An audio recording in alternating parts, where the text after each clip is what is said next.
And I love you, random citizen. Villain, a bad person.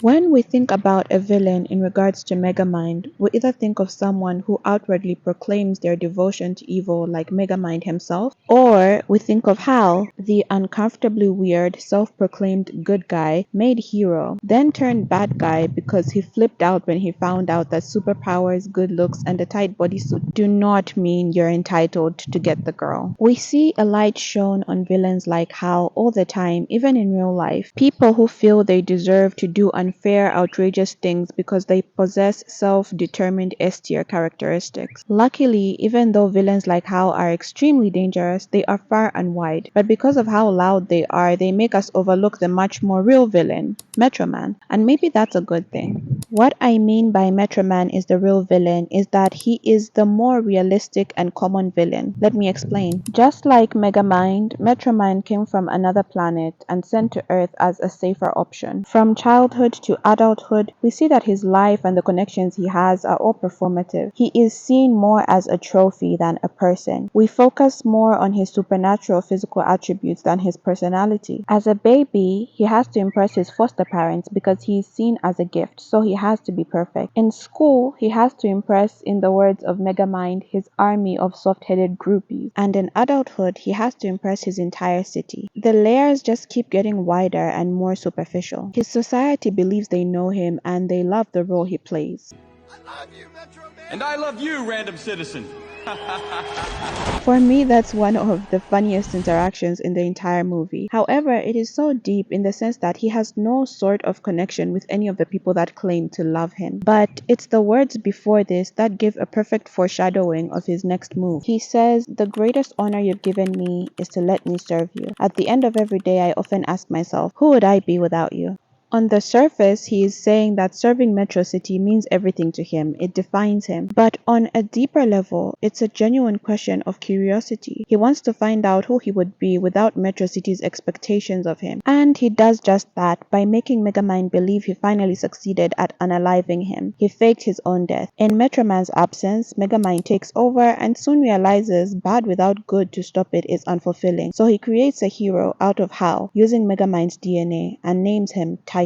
When Titan turns evil, Megamind tries to destroy him the same way he destroyed Metro Man with what seemed to be his weakness, which was copper. And when this failed, he and Roxanne go on a quest to look for answers when they discover that Metro Man is still alive. Metro Man then explains the reason for his lie. He says each and every citizen in Metro City had something he didn't. A choice. Ever since he could remember, he always had to be what the city wanted him to be. But what about what he wanted? That's when he had the brilliant idea to fake his own death. As soon as Megamind's death ray hit, he had never felt more alive. Metro Man was finally dead, and Music Man was born.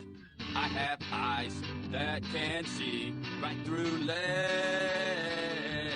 We'll just assume from that lyrical abilities were not part of the superpower package. This is more or less Metro Man's story, so what makes him the villain? The fact that unlike Megamind and Hal, most villains in our lives are products of choices they were making for their own lives that as a side effect hurt us in the process. Take for instance a straight A student who is a first generation immigrant decides to pursue an arts degree instead of the unwritten contract of law or medicine or engineering. This decision is for their happiness, but it affects so many people along the way. Now, the parents don't get to retire because the child was the retirement plan. There is a lot of concern for their future because there is no job security in the art world. They will have to sponsor the child longer. There will be no one to help with the younger siblings' finances, and missing out on so many imaginary future benefits. So many broken expectations. In comparison, when Metro Man decided to fake his own death, he took away Megamind's purpose. He lied and abandoned the city that adored the idea of him. He left them vulnerable to the likes of Hal or Titan. He wasted all those natural strengths that guaranteed him success as a hero. And they will think, how could you waste your opportunities in a first world country with those good grades that guaranteed success? But Metro Man was always a villain. Even before he became Music Man, his life was a show. He did everything he was supposed to do. He checked all the boxes that society had set. He didn't even like Roxanne. She's just who he was supposed to like, and it made him miserable. people. By doing so, he was a villain to himself. When he decided to be his own hero, he became a villain to everyone else. Metro Man is an inevitable villain in that none of us can avoid being him at some point in our life. It's a coming of age story as old as time. Whether we like it or not, our choices will affect the people around us, and because of that, in someone's story, you are the bad guy. Sometimes in your own, and that's okay, because everything will balance itself out. In the words of Metro Man, there is a yin to every yang. If there's bad, good will rise up against it.